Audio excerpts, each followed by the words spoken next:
Hello दोस्तों, स्वागत करता हूं मैं आप सभी लोगों का मेरे यूट्यूब चैनल में, जिसका नाम है क्रीपी रियल हॉरर स्टोरीज़। तो दोस्तों, आज की ये जो कहानी है, इस कहानी से मैं आपको ये बताना चाहता हूँ, हमें ये जानकारी मिलती है कि हमारे जो पेरेंट्स हैं, कभी कभी हमें किसी चीज़ के लिए मना करते हैं, जैसे कि आज यहाँ मत जाओ, सही नहीं है आज का दिन। या फिर कहते हैं कि इस रास्ते से होके मत आना, ये रास्ता ठीक नहीं है। लेकिन कभी कभी हम अपनी नादानी में या फिर मौज मस्ती में हम उनकी बातों पर ध्यान नहीं देते हैं, और उसके वजह से हमें जो है काफ़ी मुश्किलें हो जाती हैं। तो ये कहानी आपको ये चीज़ सिखाएगी कि जो पेरेंट्स हमें बताते हैं, वो अपने एक्सपीरियंस से बताते हैं, और हमें उनकी बात को ज़रूर मानना चाहिए। तो दोस्तों, ये जो कहानी है ये राहुल जी की है। चलिए कहानी मैं आपको उन्हीं के ही नज़रिए से सुनाता हूँ। मेरा नाम राहुल है, और ये जो घटना मेरे साथ घटी थी, ये पिछले साल की घटना है।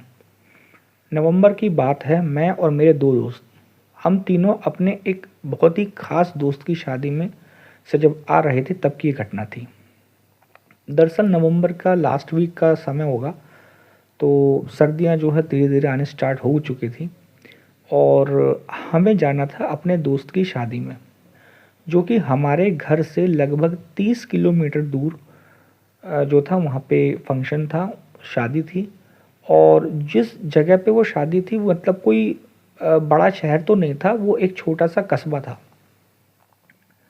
अब हम यहाँ से निकले थे शाम को लगभग 6 बजे करीब, क्योंकि 8 बजे वहाँ पे पहुँचने का टाइम था। और हम थोड़ा ट्रैफिक को देखते हुए हमने 6 बजे करीब निकलना सही समझा। अब हुआ क्या था, जब मैं शाम को मतलब तैयार हो रहा था, तो मेरे पापा मुझसे पूछने लगे कि बेटा, आज ही शादी में तुम्हें जाना है? मैंने कहा हाँ जी पापा। कहने लगे कि जहाँ पे शादी है, तुम जब जा रहे हो, तो रात को अगर तुम्हें देर हो जाए आने में, तो तुम जो है वहीं पे रुक जाना, रात को वापस मत आने। अब मैंने जब उनकी बात सुनी तो थोड़ा अजीब सी लगी, लेकिन मैंने उनसे ये नहीं पूछा कि क्यों, ऐसी क्या बात है। क्योंकि जो मेरे दो दोस्त थे जिनके साथ मुझे जाना था, वो मेरे घर के बाहर आ चुके थे। अब मैं भी थोड़ा जल्दी में था, इसलिए मैंने पापा से ज़्यादा इस बारे में बात नहीं करी, और हम तीनों जो है चले गए।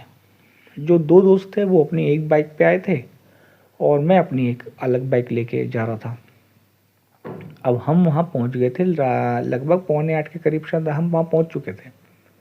वहाँ पे हमने काफ़ी इन्जॉय किया, मौज मस्ती करी, फ़ोटो खिंचाए, खाया पिया, दोस्त के साथ हंसी मजाक करी। टाइम का पता ही नहीं चला, लगभग रात के बज गए थे 11। जो दूल्हा दुल्हन थे उन्होंने माला पहना दी थी, और यही सब सेलिब्रेट करते हुए हमें रात के लगभग 11 बज चुके थे। अब हमने सोचा कि एक काम करते हैं, थोड़ा कुछ खा पी लेते हैं, फिर थोड़ा सा रुक के फिर हम यहाँ से चलेंगे। हमने खाया पिया, और लगभग बज गए थे रात के 1। अब मेरा तो कोई ऐसा खास प्लान था नहीं कि मैं रात को ही अपने घर की तरफ जाऊं। जो मेरे वो दो दोस्त थे, वो मुझसे कहने लगे कि भाई एक काम करते हैं, अभी 1 के करीब बज रहा है, अगर रुकना चाहता है तो थोड़ी देर और रुक लेते हैं, और फिर हम यहाँ से चलते हैं। मैंने कहा भाई, मैं सोच रहा था कि क्या नाम है, अगर हम रात को यहीं रुक जाते हैं, सुबह चलते हैं तो ज़्यादा बेटर रहेगा। तो वो कहने लगे कि भाई अगर हम यहाँ पे रुकते हैं, तो पहली चीज़ तो हमारे यहाँ रुकने की कोई अरेंजमेंट है नहीं, और अगर हम रुकते भी हैं तो कुछ हमें नींद भी नहीं आ पाएगी, क्योंकि नई जगह पे नींद थोड़ा मुश्किल ही आती है। तो हमारी यहाँ पूरी रात बेकार करने से अच्छा है हम रात को ही यहाँ से चलते हैं, एटलीस्ट अपने घर पे जाके आराम से अपने घर में सोएंगे, और हमारे शरीर को आराम भी मिल जाएगा। मैंने कहा यार, बात तो तुम्हारी ठीक है। तो मैंने उनको कहा एक काम करते हैं, 2 सवा 2 के करीब यहाँ से निकलते हैं। अब जब 2 के करीब बज गए थे, तो मेरा दोस्त कहने लगा कि भाई एक काम करते हैं, जल्दी से चलते हैं, अगर 3 बजे भी हम वहाँ पहुँच गए तो आराम से 8-9 बजे तक सोएंगे, अपने बॉडी को रिलैक्स भी मिल जाएगा। मैंने कहा ठीक है। अब जब हम वहाँ से चल रहे थे, तो वो दोनों अपनी बाइक पे बैठ गए थे, मैंने अपनी बाइक स्टार्ट करी। तो मेरे को वही बात जो है पापा की ध्यान आई। पापा ने बोला था कि अगर रात को मतलब देर हो जाए तो तुम वहीं पर रुक जाना। अब मैंने ये बात अपने दोस्तों को तो बताई नहीं थी। मैंने सोचा चलो कोई बात नहीं, अपने हम तीनों साथ में रहेंगे, और ज़्यादा दूरी की बात है नहीं, 30 किलोमीटर का रास्ता है। तो हम तीनों जो है अपनी अपनी बाइक लेके जो है चल दिए। अब जो मेरे वो दो दोस्त थे, वो मुझसे थोड़ा सा आगे जा रहे थे। अब मुझे रास्ते में लगी थी बाथरूम, क्योंकि खाया पिया था, खा पी के हम वहाँ से चले थे। अब मैंने बाइक साइड में लगाई और मैं बाथरूम करके फिर अपनी बाइक लेके चलने लगा।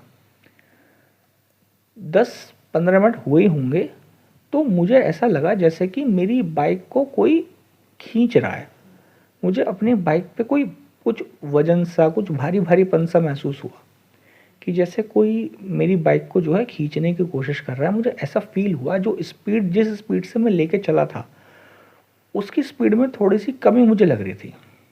अब मैंने जो है पीछे मुड़ के देखा तो जो मैंने नज़ारा देखा उसको देख के मैं काफ़ी घबरा गया।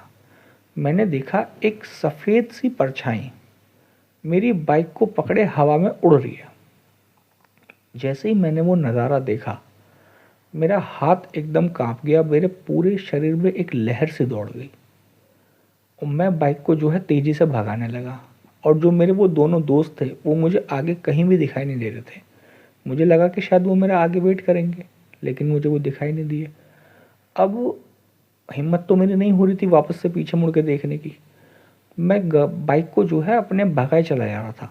मेरा जो गला था वो पूरी तरीके से सूख चुका था और पूरा जो नज़ारा था, जिस रास्ते से मैं जा रहा था, बड़ा ही भयानक जंगल वाला रास्ता था।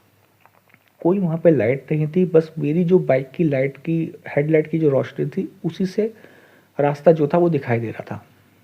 अब मैं काफ़ी ज़्यादा अंदर ही अंदर घबराया हुआ था, मन में मैं भगवान का नाम भी ले रहा था। मुझे फिर अचानक से ऐसा महसूस हुआ कि जैसे मेरी बाइक के पीछे आके कोई बैठ गया है। पहले तो मुझे ऐसा लग रहा था कि कोई मेरी बाइक को खींच रहा है, लेकिन अचानक से मुझे ऐसा महसूस हुआ कि मेरे पीछे बाइक पे जो है कोई बैठा हुआ है। तो मैंने जो शीशा था, शीशे में से देखा तो वही परछाई जो थी वो पीछे बाइक पे बैठी हुई थी और मुझे बड़ी अजीब तरीके से देख के मुस्कुरा रही थी। जैसे ही मैंने ये मंज़र देखा, मेरा जो बाइक था उसका बैलेंस बिगड़ गया और बाइक जो है फिसल गई। मुझे थोड़ी सी चोट तो लगी थी, लेकिन डर की वजह से मुझे चोट का जो है बिल्कुल भी एहसास नहीं था।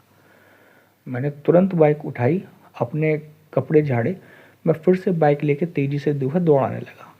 जब मैं उसको बाइक को तेज़ी से ले जा रहा था, आगे जो है वो जो जंगल वाला रास्ता तो ख़त्म हो चुका था, आगे मतलब हाईवे का रास्ता चालू हो गया था और हाईवे के किनारे एक मुझे मंदिर दिखाई दिया। मैंने अपनी जो बाइक थी वहीं मंदिर के पास रोकी और थोड़ा सा मैं सस्ताया। मैं लगभग वहाँ पे 15 मिनट करीब वहाँ पे बैठा तो वो जो परछाई थी वो मुझे दोबारा दिखाई नहीं दी और मैं अपनी बाइक को लेके फिर से आगे की तरफ दौड़ाने लगा। जब हमारे शहर का जो रास्ता था जब शुरू हुआ तो मुझे मेरे दोनों दोस्त वहीं पे खड़े हुए मेरा इंतज़ार करते हुए दिखाई दिए। तो मैंने ये बात उन दोनों को बताई। वो दोनों बुरी तरीके से वो भी डर गए। कहने लगे भाई हमने तो रास्ते में ऐसा कुछ नहीं देखा। कहने लगे भाई तुमने नहीं देखा, लेकिन मेरे साथ जो रास्ते में पूरे हुआ है वो मैं तुम्हें बता भी नहीं सकता। मेरी हालत इतनी ज़्यादा ख़राब है। हम तीनों जाके जो है अपने घर चले गए। तो रात भर नींद तो मुझे आई नहीं, वही सारी चीज़ें मेरे दिमाग में घूमती रही। अगले दिन मैंने सुबह अपने पापा को ये सारी बातें बताई तो मेरे पापा ने बोला कि बेटा मैं तुझे रात को मतलब शाम को जाने से पहले इसीलिए तो मैंने बोला था कि रात जब हो जाए तो वापस उस रास्ते से मत आना, क्योंकि वो रास्ता सही नहीं है। आने जाने वाले लोगों को ना वहाँ पे एक कोई बुरा साया है, कोई बुरी आत्मा है जो कि वहाँ पे जो है आने जाने वाले लोगों को परेशान करती है। तो दोस्तों ये थी कहानी राहुल जी की। उम्मीद करता हूँ कि आपको कहानी पसंद आई होगी। अगर हमारे चैनल पर अपलोड की हुई कहानी आपको पसंद है तो आप हमारे चैनल को सब्सक्राइब कीजिएगा, वीडियो को लाइक कीजिएगा एंड कमेंट कीजिएगा। थैंक यू दोस्तों।